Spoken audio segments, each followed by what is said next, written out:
Aktivis pro-Israel dieksekusi di tengah umum yang sekarang sedang viral. Siapa pelakunya? Ayo sekarang kita kupas. Sebelum kita tahu, Charlie Kirk adalah seorang pendiri kalau nggak salah namanya Turning Point USA.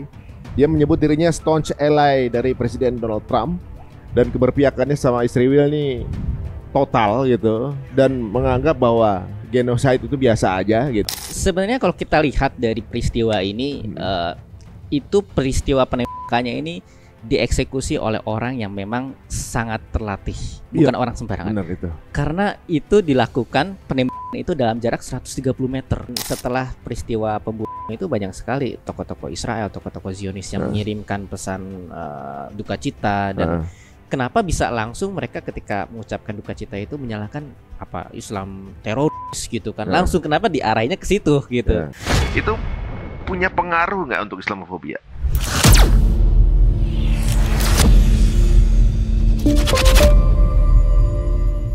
Alhamdulillah sekarang sudah bersama Mas Gresinov yang biasanya selalu mengutak-utik soal IT ya, atau juga mungkin apa namanya kemarin sempat viral mengenai apa kemarin ya? Julid fisabilillah. Julid fisabilillah. Nah sekarang beliau punya pandangan yang berbeda dengan tewasnya si Charlie Kirk ini ya. Sebelum kita tahu, Charlie Kirk adalah seorang pendiri kalau nggak salah namanya Turning Point USA. Dia menyebut dirinya staunch ally dari Presiden Donald Trump dan keberpihakannya sama Israel ini total gitu, dan menganggap bahwa genocide itu biasa aja gitu, nggak kejadian apa-apa di sana. Bahkan menganggap sepele kejadian itu. Juga dia termasuk yang pro senjata di Amerika, sebenarnya seperti itu. Banyak kontradiksi terjadi. Sekarang pandangan dari Mas Gresinov seperti apa gitu. Tapi Mas Gresinov lihat kemarin nggak apa beritanya viral kan? Wih, rame banget itu di mana-mana. Itu memang di Amerika itu udah geger banget dengan peristiwa itu. Karena Charlie Kirk ini adalah orang yang sangat berpengaruh gitu ya. Dia adalah bagian dari narasi besar gitu ya. Jadi di Amerika itu kan memang narasi anti-imigran, narasi Islamofobia itu sangat kental gitu. Dan Charlie Kirk ini adalah salah satu tokoh kuncinya. Tokoh Islamofobia ya? Bisa dibilang seperti itu. Dia influencer memang. Influencer ya. Dia dan Ben Shapiro sebenarnya. Ben Shapiro ya, yang itu. juga sama-sama sohibnya. Sohibnya yang sama-sama kayaknya pro Israel. Kalau Ben Shapiro ketahuan kalau dia keturunan Yahudi kan. Betul. Gitu. Terus dia sendiri sekarang nih apa namanya, orang menurut pandangan Mas Grace ini, pandangan orang dalam menuduh pelakunya ke siapa?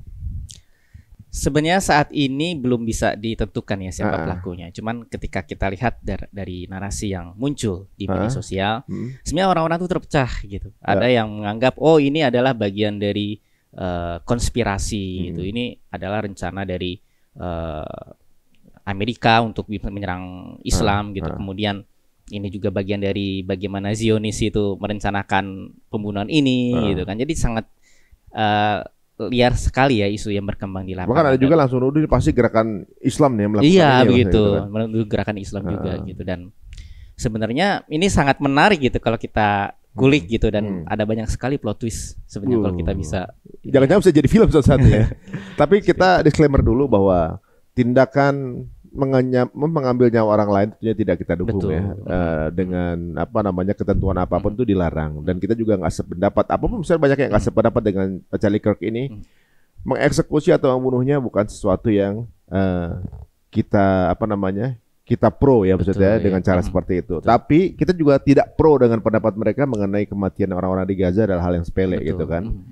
Itu jadi ketika hal seperti ini kemudian jadi viral di dunia, kematian satu orang yang begitu viral sampai semua pemimpin dunia ikut komentar, maksudnya pemimpin dunia pro Israel ya, atau tokoh Israel ya ikut komentar. Tapi eksekusi semacam ini sudah dilakukan oleh mereka bertahun-tahun, dan nggak viral. Fenomena yang lazim. Ada foto yang waktu seorang ayah ini anaknya ya. Foto yang pas foto dari jagain anaknya sampai dia sendiri ikut ketembak, yang viral tuh 25 tahun yang lalu. Mestinya orang lihat itu gitu tuh lebih tragis, dia membela anaknya sampai dua-duanya akhirnya ditembak di kepala dari jauh gitu. Betul. Gitu. Nah, coba kita lanjutkan sekarang mengenai Charlie Kirk ini. Ya, jadi Dia itu sebenarnya seorang influencer yang cukup besar di sana. Dan seringkali ketika kita lihat dari narasi yang dia buat gitu ya, bisa dibilang dari Instagram, kemudian dari X gitu ya. Dia sangat aktif di X sebelumnya.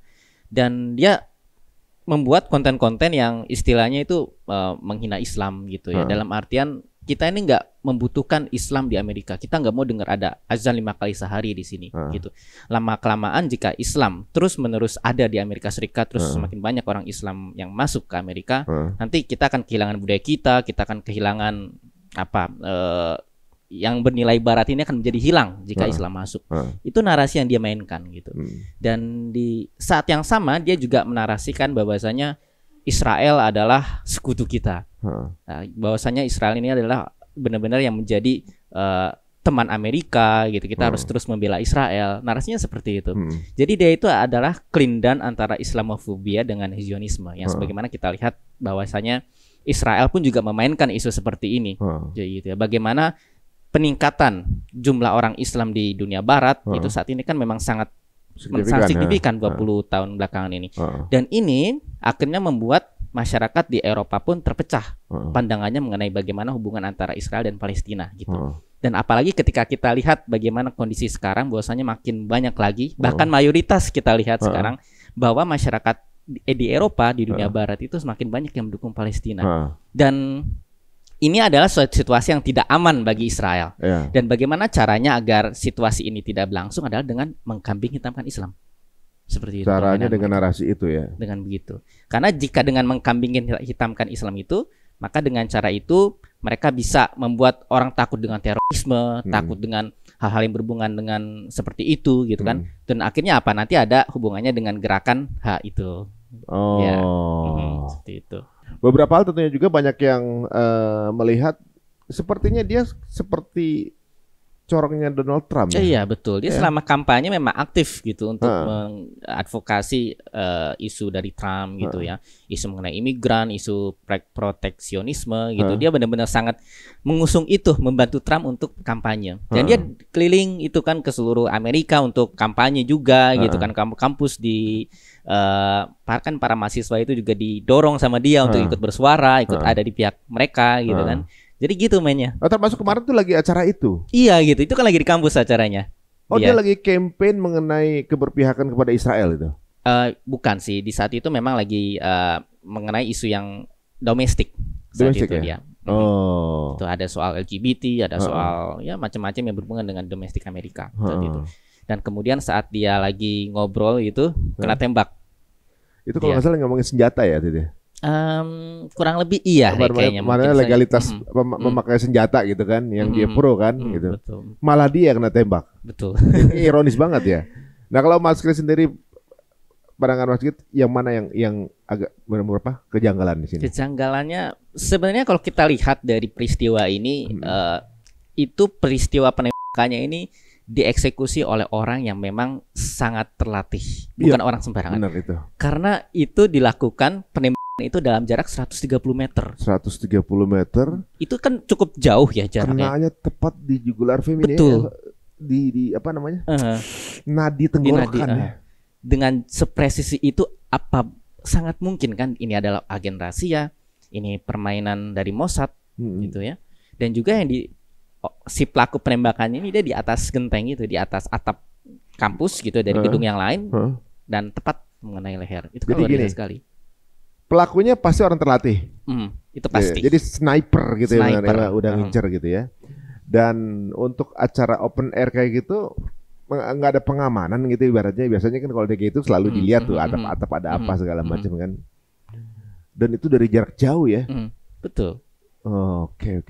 Terus apa lagi nih? Mungkin saat itu pengamanannya hanya di sekitar situ saja kali ya, tapi nggak sampai keluar wilayah. Karena udah jauh banget itu ya. Udah jauh banget gitu kan. Dan senjatanya juga pasti senjata sniper yang mahal juga, dia bisa melakukan persis kayak gitu kan. Betul. Dan juga kejanggalan yang kedua adalah setelah 20 menit dari peristiwa penembakan itu, dari Israel sudah mengumumkan, wah ini meninggal Charlie Kirk. Padahal belum ada pengumuman resmi dari pemerintah Amerika Serikat. Israel dulu yang ngomong. Itu kan kok bisa kasih kesimpulan gitu. Padahal belum ada keterangan resmi dari pemerintah Amerika Serikatnya, dari FBI, belum ada pengumuman gitu. Tapi sudah dari Israel sendiri gitu kan yang mengumumkan ini kan suatu hal yang janggal gitu. Gitu. Mereka tahu dari mana ini orang meninggal gitu. Nah, itu yang kedua. Mengerikan juga ya gitu ya. Terus ada juga yang benar gak sih yang ada sebelum meninggal ada yang ngasih kode begitu di belakangnya dia? Itu ada ini ya, itu kayak hand sign gitu. Gitu. Jadi agak sedikit apa tuh menyingkir dikit gitu ya. Jadi semacam kasih kode sedikit gitu ya untuk ini. Ada 2 orang di situ. 2 orang. Ya. Dan kemudian apa lagi yang unik-uniknya dari itu dari sisi kejadiannya ya.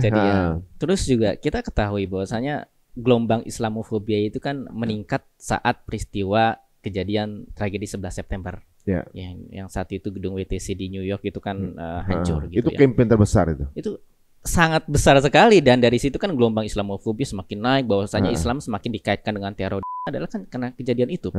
Ya.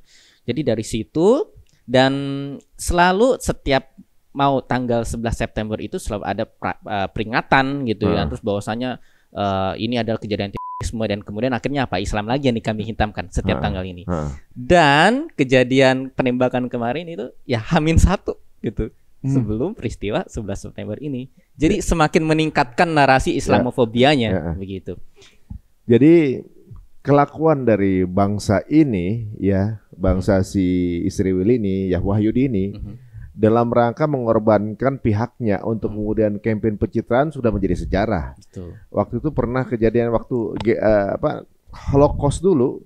Ternyata kita juga pernah bahas di sini. Itu kejadian Hitler menawan ribuan orang Yahudi gitu. Kemudian memaksa bohirnya kaum Wahyudi ini gitu ya.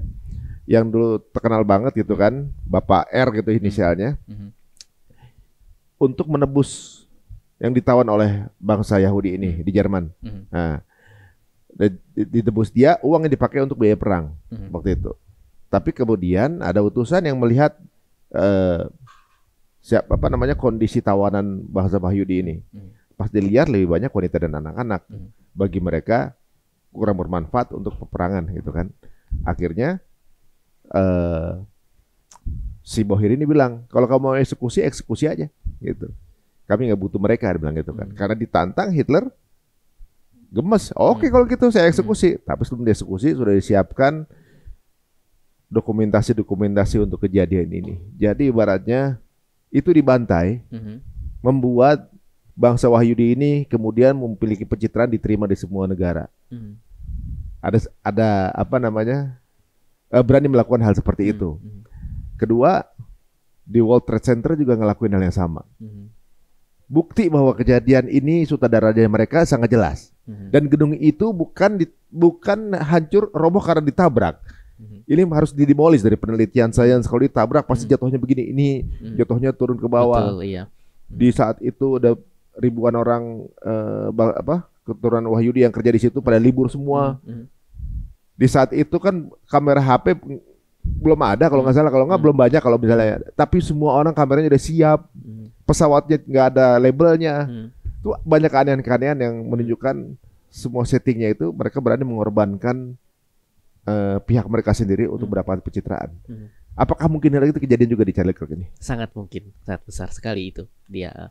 Karena kalau kita lihat dari peristiwa ini, gitu ya, ini bukan peristiwa yang kali pertama, ini sudah kesekian kalinya bahwasanya Israel melakukan hal yang demikian kayak gitu.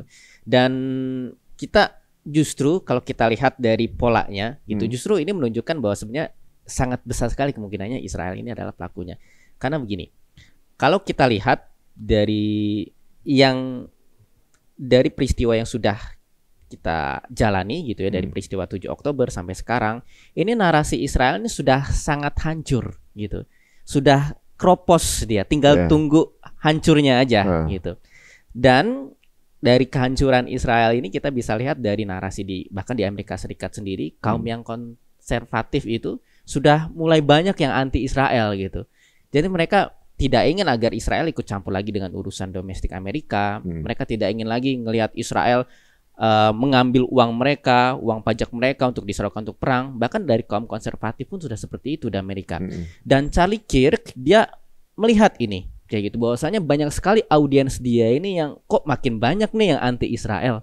makin banyak yang gue misal tanya, terus gue ditanya balik, tapi gue nggak bisa jawab. Ini gimana gitu? Ada genosida segala macem gitu. Dia sendiri speechless gitu.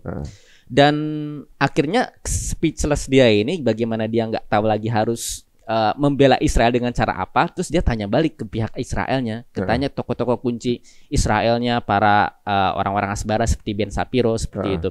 Kemudian ditantang balik gitu kan sama si Charlie Kirk ini. Oke, kan dia bilang seperti ini kurang lebih. Kita kan sebenarnya nggak boleh ya terlalu percaya dengan media, bahwasannya media mengandung berbagai distorsi, mengandung berbagai propaganda. Misal kalau saya tanya balik, ke Israel melakukan hal yang demikian nggak? Seperti itu. Jadi semakin banyak pertanyaan-pertanyaan kritis yang diberikan Charlie Kirk ini kepada Israel sebelum dia meninggal, kayak gitu. Oh, itu yang postingan 2 hari sebelumnya ya? 2 hari apa kalau yang 2 hari yang barengan Ben Shapiro aja kan? Iya, kayaknya saya kurang tahu itu. Yang dia menanyakan itu ya, menanyakan apa namanya? Dia mengkritisi Israel gitu. Dan memang ada banyak sekali pemberitaan bahwasanya beberapa bulan belakangan ini dari Charlie Kirk itu mulai apa ya? Turn back against Israel gitu, mulai ngeliatin gelagat bahwa dia ini udah nggak begitu pengen lagi untuk ngebela Israel gitu kan. Dan apabila dia ini akhirnya benar-benar jadi pro Palestina gitu kan, ini akan sangat berbahaya sekali bagi Israel. Karena apa? Karena dia tokoh kunci dari konservatif di Amerika gitu. Jadi ketika kaum kiri di Amerika gitu ya, orang-orang yang demokrat itu ya, memang mereka kan kebanyakan yang pro Palestina gitu ya, nggak terlalu diinikan lah sama Israel. Tapi kaum konservatif ini yang menjadi pendukung kunci Israel gitu. Sedangkan di situ ada influencer besar gitu yang menjadi tokoh kunci mereka. Kalau mereka tidak mendapatkan dukungan lagi, bagaimana gitu? Ini berbahaya sekali. Berbahaya banget kalau tiba-tiba narasi dia berubah gitu ya. Betul gitu. Jadi, tapi ada kemungkinan dia berubah. Sangat mungkin orang gagatnya aja sebulan 2 bulan aja seperti itu sudah mulai memperlihatkan bagaimana dia mulai mempertanyakan mengenai genosida, mempertanyakan bagaimana narasi Israel gitu kan. Tapi gitu.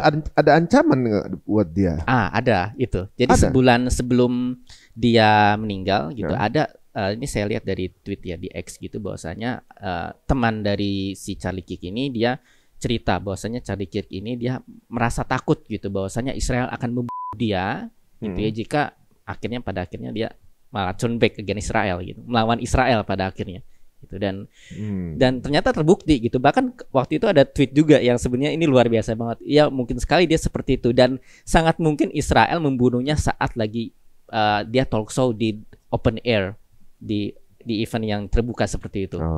Kejadian kan sekarang gitu. Ini kan wow banget gitu, bisa seperti itu. Jadi sudah bisa diramalkan dari sebulan yang lalu gitu. Ini kan kayak sesuatu yang nggak natural sebenarnya penggunaan seperti ini. Mungkin udah kebaca bahwa kalau ada yang menanyakan mengenai hal ini, bisa aja dia punya pandangan yang berbeda. Gitu kali ya. Betul. Nah di momen lagi off air kayak gini, sebelum dia ngutarain itu mungkin bisa jadi. Bisa jadi ya. Dan ini di dunia media yang lagi benar-benar terbuka seperti sekarang ini, eksekusi depan umum kayak gini, dokumentasinya banyak banget ya. Iya. Betul. Dari angle mana aja gitu ya. Ada yang dari depan, dari samping segala macam, ada yang dari rooftop gitu kan. Tapi kalau menurut apa namanya, Mas Gray sendiri, misalnya terjadi misalnya gini, kan udah berarti ini sekarang lagi dinaikin lagi beritanya, maksudnya dinaikin sampai Netanyahu, Ben Gvir, Donald Trump semua memberikan ungkapan duka cita gitu ke beliau gitu. Ini namanya justru lagi di harum-harumin ini oleh semua media sana kan, seolah jadi kayak pahlawan gitu kan. Ya lagi di being silence gitu seolah-olah gitu kan. Itu punya pengaruh nggak untuk Islamofobia? Enggak sekarang kalau saya rasa, karena sebenarnya Israel sendiri udah nggak bisa lagi mainin playbook itu lagi. Kartu mereka untuk pakai Islamofobia udah nggak mempan gitu. Karena yang penjahatnya, yang demonik, ya mereka sendiri soalnya. Betul gitu. Dan setelah peristiwa pembunuhan itu banyak sekali tokoh-tokoh Israel, tokoh-tokoh Zionis yang mengirimkan pesan duka cita. Dan kenapa bisa langsung mereka ketika mengucapkan duka cita itu menyalahkan Islam teroris gitu kan? Langsung kenapa diarahnya ke situ gitu? Seakan-akan mereka tahu pelakunya siapa. Padahal saat ini kan belum tahu, belum jelas siapa orangnya, motifnya apa. Tapi kenapa mereka bisa seperti itu gitu? Sudah dapat kesimpulan begitu gitu. Bahkan ngumumin yang pertama lagi ya. Iya gitu, pertama kali diumumin. Ini kan sangat janggal gitu. Kok tahu kamu gitu, seperti itu. Jadi ibaratnya gini guys, kalau misalnya ini kan udah jelas banget ya mana hitam mana putih, mana yang lagi disupport, mana yang dibenci gitu. Ibaratnya kelompok bad guy-nya udah ketahuan siapa aja. Nah, kelompok bad guy ini kemudian lagi ngucapin duka cita. Gimana tuh? Semua di kolom komen itu kebanyakan pada malah ya baguslah orang ini pergi pada gitu kan. Baguslah orang kayak gini nih nggak ada di dunia gitu. Bagaimana kejadian yang menimpa saudara kita yang ada di Gaza, hal seperti ini cuma satu orang diviralin. Itu kekuatan media di sana ya. Satu orang kayak ini diviralin. Anak-anak kecil hal seperti ini itu harian dieksekusi oleh Israel. Bayangin, 700 hari kejadian di Israel, korban terhitung ada 680.000 jiwa yang melayang. Jadi hitungannya per hari itu 1.000. Bayangin. Itu lebih viral semestinya ya. Kalau misalnya satu aja ini seviral itu, mestinya ini berkali-kali lebih viral, mestinya seperti itu kan. Betul. Itulah mungkin double standard dari media di luar sana. Tapi saya rasa udah mulai pada ngerti sih, udah mulai pada paham mana di pihak yang mana gitu ya. Benar. Dan memang di dunia barat sudah seperti itu, sudah mayoritas dukung Palestina. Jadi kebetulan pas pekan di bulan lalu itu kan saya sempat ikut konferensi Esperantisme Muda di di Indonesia sini, dan kebetulan ada banyak delegasi sekitar dari 30 atau 40 negara lah datang ke sini, dan banyak juga yang dari Eropa di sana. Dan kita saat konferensi Esperanto itu kita bikin deklarasi bahwasanya kita ini sebagai pemuda itu harus lebih gencar lagi untuk membela Palestina. Kita nggak bisa diem. Itu apa? Esperanto. Esperanto itu apa tuh? Itu bahasa artifisial. Jadi ya, dia itu bahasa buatan yang diciptakan oleh Ludovic Lezer-Zamenhof di akhir abad ke-19 gitu. Jadi kita memang punya komunitas besar di penjuru dunia gitu kan, para penutur bahasa Esperanto. Berapa anggotanya? Yang pemuda memang di setiap negara ada sih gitu, dan memang setiap tahun kita ada conference juga beda-beda negara. Di tahun ini di Indonesia ya, dan gitu. Itu mengangkat isu Palestina juga. Iya, kita angkat isu Palestina waktu lagi conference itu. Saya sama teman dari Italia juga ikut. Kita pengen bikin deklarasi nih bersama gitu kan, mengenai bahwasanya kita ini nggak boleh diam soal Palestina gitu. Dan selama conference itu kita juga ada rencana untuk mengusir keanggotaan Israel dari gerakan Esperanto. Ada. Anggotanya dari Israel? Anggota dari Israel yang datang ke Indonesia nggak ada. Nggak ada. Tapi orang Israel yang jadi anggota ada? Yang jadi anggota ada gitu. Oh, I see. Tapi ada di mana-mana sih mereka sih ya. Betul. Tapi mayoritas memang orang Israel ini udah mulai nggak pede sih sebenarnya. Benar, di mana-mana mereka udah dijauhin, udah dimusuhin. Jadi kejadian waktu saya di Jepang, saya masuk lift kan, udah ada sepasang sebelumnya kan. Terus ngeliat istri kan pakai hijab, dia masuk lift, kemudian saya basa-basi gitu, hey where you from gitu kan, tanya, dia mau jawab agak ragu-ragu, we're from Israel, but we already live in Thailand, in Bangkok for 10 years, bilang gitu kan. Gak usah dijelasin dong, kita nggak minta dulu gitu. Dia bisa dari Israel, tapi saya udah tinggal di Bangkok 10 tahun, jadi maksudnya dia mau ngasih tahu kalau dia nggak ikutan urusan ini. Ini kan urusan baru 2-3 tahun belakangan. Dia udah tinggal di Bangkok 10 tahun gitu. Saya nggak minta infonya itu kan, nanya doang gitu, karena mah Indonesia gitu. Oh ya Indonesia nice gitu. Ya Allah, basa-basi lu bilang takut gitu kan. Tapi ini menunjukkan bahwa mereka sendiri udah nggak pede di society sih sebenarnya. Ya. Banyak juga sebenarnya orang Israel itu yang datang ke Bali. Bahkan kemarin viral mereka bikin villa gitu ya. Iya, itu kayaknya perlu kita angkat juga tuh. Nah, iya itu harus itu. Mereka bikin villa di Bali untuk komplek orang-orang IDF ya. Ya, orang Israel kayak gitu. Perlu kita angkat ya. Teman-teman yang punya info itu mau silakan tulis di kolom komen kita ya, linknya, villanya di mana, biar perlu kita tahu juga gitu. Masa iya bisa tinggal di sini gitu ya. Ada kejanggalan apa lagi nih? Saya rasa dari kejanggalan 3 itu sih yang paling utama ya. Gitu sih. Ada juga video-video yang mungkin menunjukkan penembak ya, yang kemudian turun dari ada itu yang lari gitu ya. Dan langkah-langkahnya pun sudah seperti apa ya, sangat natural sekali dia dari turun dari gedungnya gitu. Kayak ninja gitu kan? Kayak ninja gitu. Orang biasa nggak mungkin bisa kayak gitu kan. Kayak terus kemudian ketika dia membaur masuk ke jalan gitu, dia sudah kayak bersikap biasa saja gitu. Setelah membunuh orang, dia bisa bersikap seperti itu. Ini kayak pembunuh bayaran ini. Orang-orang yang memang dilatih untuk melakukan itu. Jadi kita kan di foto segala macam ya, baju hitam itu ya. Kemudian yang di kambing hitamkan lumayan viral juga adalah ketika kejadian tersebut ada orang yang mungkin kontra sama dia kali ya. Orang itu berjenggot dan dia yang begini-gini. Terus di capture. Dianggap bagian dari pelaku gitu. Dan kemudian udah dipastikan karena orang yang berjenggot pasti arahnya kemana udah tahu. Iya. Langsung di kolom komen ini udah mulai ke arah sana tuh di media-media sana tuh. Nah, apakah ini udah mulai sistem apa namanya arah-arah itu ke sana tuh? Iya, jelas. Orang dari narasi Zionis saja seperti itu kok sudah mulai mengarahkan itu ke arah Islam gitu. Mulai kelihatan kita harus melawan teror Islam gitu. Diarahnya udah ke kita gitu dari awal. Dan kita sebagai orang Islam sebenarnya nggak boleh terlalu mengagung-agungkan pembunuh ini juga gitu karena boleh, bisa jadi backfire ke kita gitu narasinya. Dan memang kita sebagai orang Islam dan kita fokus ke Palestina ya sebaiknya kita menjadikan kejadian seperti ini ya sudah ini pembelajaran bahwasanya ada peristiwa bahwasanya orang yang mendukung Zionis ya akhirnya mati dengan cara Zionis itu sendiri gitu kan. Jadi sebenarnya kalau saya rasa ini karma sih gitu bahwasanya kita nggak boleh mendukung setan karena yang namanya setan ketika kita dukung pasti akan merugikan kita sendiri kayak gitu. Jadi memang benar teman-teman semua ya bahwa posisinya di sini bahwa kita tidak mendukung pembunuhnya. Kita nggak mendukung pembunuhnya, cara-cara seperti cara-cara yang di luar ketentuan ya pasti kan cara yang dilarang juga oleh agama diharamkan juga dan juga secara keadilan juga nggak boleh kita menghabisi nyawa orang lain juga gitu ya. Tapi kemudian kalau kita merujuk kepada profilnya adalah justru orang yang mewajarkan tindakan hal seperti ini terjadi di Gaza. Dia adalah profil orang yang menganggap tindakan sniper seperti itu, mengebom pakai drone, ngabisin, memisahkan badan keluarga anak-anak bagi dia hal yang biasa. Tapi ini kejadian oleh mereka. Kita nggak setuju dengan perlakuannya. Ini kita nggak tahu siapa yang melakukan, gitu ya. Betul. Tapi sepertinya dia mendapatkan apa yang diagung-agungkan oleh dia kan. Betul. Ya, dia ngagungin genocide. Nggak taunya dia sendiri yang kena, gitu kan. Ya, jadi gimana kita juga nggak yang happy, nggak juga kan? Biasa aja. Biasa aja gitu. Dan satu lagi sebenarnya yang bikin jadi gong juga sih sebenarnya. Jadi beberapa hari sebelum dia meninggal dia bikin tweet bahwasannya Islam adalah sebuah pedang yang akan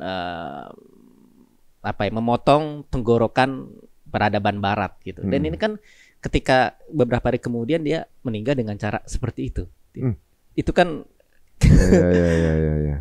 luar biasa ini banget ya kayak sangat sulit kalau dibilang ini bukan suatu kematian yang tidak janggal gitu. Ini pasti ada kejanggalan. Iya benar juga ya. Kita nggak tahu juga ya dia ada sesuatu yang diketahui oleh pihak yang bunuh mengenai beliau yang takut akan dilakukan. Pasti kan ada seperti itu ya. Atau ada campaign rencana besar yang diinginkan untuk kemudian memblow up ini, mengamplify ini. Tapi yang pasti keviralannya dapat. Benar. Viral banget kan. Banyak orang yang tadinya nggak tahu siapa Charlie Kirk ini. Betul. Kalau di Indonesia kan nggak terlalu populer. Iya, memang populernya dia di Amerika gitu. Di Amerika dia sangat berpengaruh gitu. Benar. Kita kurang. Ya ibaratnya yang lebih populer mungkin kalau di sini ya Piers Morgan mungkin ya. Iya, ya, itu masih agak itu tapi dia masih agak di tengah. Ben Shapiro mungkin agak lebih ini kan. Nah, kalau dia agak kurang sih sebenarnya. Dan yang disasar adalah anak-anak kuliah. Ya kalau secara diplomasi mungkin dia tahu cara debatnya. Dia nggak pernah ngelawan debater yang beneran kan. Misalnya Muhammad Hijab atau siapa gitu yang diajak debat. Nah dia kemudian mengkampanyekan narasi-narasinya gitu. Yang kemudian paling populer ketika dia nggak mengakui posisi Palestina. Yang ditanya apa itu Palestina ya? Iya itu sampai viral banget itu kayak gitu kan. Dia menganggap Palestina itu kan yang nggak ada identitas yang tidak ada. Dia anggap itu Judeo Samarian, gitu kan? Iya itu yang, narasi mereka banget. Narasi mereka banget. Padahal Judeo Samarian adalah sebutan daerah Nablus. Itu baru diangkat tahun 1968. Padahal bangsa Filistin udah 12 tahun sebelum Masehi, guys. Jadi main lama-lamaan sama orang Palestina. Dia berarti emang gak baca sejarah, cuma yang pro sama dia banyak ya. Betul. Oke, sekarang bagaimana tanggapan dari Bogres untuk semua yang sekarang sedang mengkonsumsi berita ini? Bagaimana cara kita memandang ini supaya kita juga nggak terbawa kemudian jadi menormalisasi eksekusi tengah jalan, betul. ya. Tapi juga melihat track record dari seseorang yang kemudian dia eksekusi, apakah ada campaign lagi. Jadi ada sesuatu kita lihat track back belakangnya ya gitu. Apa kira-kira? Iya, kalau dari saya pribadi memang kita sebaiknya tidak terlalu mengagung-agungkan ya kematian dari seseorang gitu. Karena ini bisa jadi backfire buat kita gitu. Nanti malah semakin menguatkan narasi Israel. Wah, benar kan nih orang-orang Islam nih mendukung aksi kan kita nggak mau seperti itu. Benar. Ya kita tetap play cool aja gitu. Kita tetap seperti biasanya saja gitu. Kita tetap fokus mengenai isu Palestina dan menjadikan peristiwa ini adalah bagian dari permainan narasi besar. Menjadi suatu konspirasi yang akhirnya menjadikan Zionis ini semakin lama semakin kropos dengan sendirinya. Karena ini kan permainan mereka. Mereka yang main, mereka juga dong yang kropos gitu ya. Benar. Yang kena getahnya gitu. Ya kita nonton aja gitu. Gitu mereka sibuk drama segala macam ya kita nontonin gitu. Kan gitu ya. Jadi kita nggak perlu terlalu gimana-gimana sama peristiwa pembunuhan ini gitu. Ya, inilah permainan narasi ya. Memang jagonya main narasi mereka juga ya. Betul gitu. Main narasi, main media gitu. Kita yang benar kita ngeliatin aja, mantau. Yang pasti kalau ini kejadiannya sama orang Gaza, orang Palestina, ya pasti kita mencoba terus untuk mengurangi hal itu terjadi dengan cara speak up terus ya. Betul. Sekarang bagaimana tanggapan Progres dengan udah banyak yang udah mulai menurun gitu ya. Maksudnya banyak yang nggak speak up lagi gitu. Narasi Palestina udah mulai nggak sebanyak dulu. Bener, betul. Ya kan? Kerasa sih. Dulu kayak FOMO gitu orang kan. Sekarang terfilter seperti hanya tinggal beberapa gitu ya masih konsisten di situ. Bagaimana pandangan?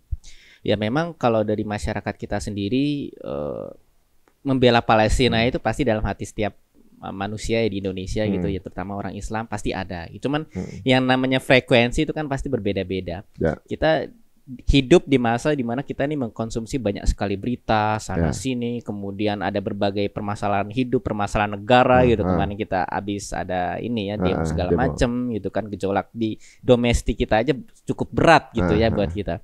Dan ini jelas kita itu ketika ingin mengkonsumsi berita atau bahkan konsentrasi dengan salah satu isu itu membuat energi kita kan juga semakin besar pula gitu ya. Dan gak semua orang punya energi sebesar itu gitu ya untuk bisa fokus di segala macam hal gitu segala macam. Dan saya rasa memang nggak apa-apa kok kalau FOMO gitu ya daripada nggak sama sekali gitu ya. Kalau kita misal kadang merasa aduh capek nih berbicara soal Palestina, kita terlalu fokus dengan pekerjaan kita, dengan bagaimana kita survive segala macam, ya itu suatu hal yang natural. Tapi kita harus jangan lupa juga bahwa kita ini punya kewajiban untuk berbuat sesuatu untuk Palestina, dan bagaimana caranya itu teman-teman semua yang tahu gitu ya.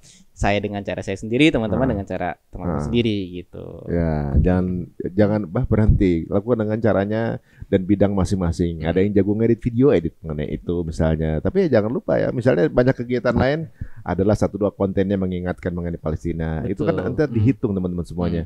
Jadi untuk yang baru kenalan sama Bro Greshinov, langsung aja follow Instagramnya apa Instagramnya? @Greshinov. Kalau di X saya Erlan is here. Oh ganti? Ya kan kemarin kena ban yang yang utamanya malah kena ban kemarin. Iya gitu. Udah berapa follower itu? 350 ribuan. Aduh sayang banget. Baru mulai lagi berarti? Mulai dari awal yang dari X. Awal lagi yang X ya. Iya, ini kan termasuk yang keyboard warrior juga nih beliau. Pernah dapat intimidasi gak? Oh, awal-awal sih ya dapat. Sekarang udah nggak terlalu sih gitu. Paling kalau sekarang yang yang jadi yang termasuk NOI yang ganggu ya para Zionis pesek ini. Gitu. Tapi kenapa Zionis pesek nggak kurang-kurang ya? Iya banyak memang gitu. Kitanya makin berkurang, yang merekanya masih banyak masih ya. Banyak. Ya gitu. Karena mereka kan ada matematikanya biasanya ya. Waduh, teman-teman yang masih konsisten terus berjuang ya. Kita doakan juga teman-teman kita yang sekarang sudah berada di Tunisia atau di wilayah lain yang sekarang juga mau ikutan acara Global Summit Flotilla, semoga bisa berjalan dengan lancar ya, karena banyak sekali hambatan yang saya dengar terjadi di sana. Bro Greshinov juga termasuk yang memantau itu. Jadi untuk teman-teman follow akun sosial medianya, siapa dapat info-info menarik. Dan bagaimana pendapat teman-teman mengenai pandangan Bro Greshinov mengenai kejadian yang menimpa seorang pembicara Charlie Kirk ini ya. Tulis di kolom komen, kita diskusi di sana, dan jika terasa menarik silakan share link ini sebanyak-banyaknya teman-teman semuanya. Sampai ketemu lagi di episode berikutnya Cerita Untung. Assalamualaikum warahmatullahi wabarakatuh.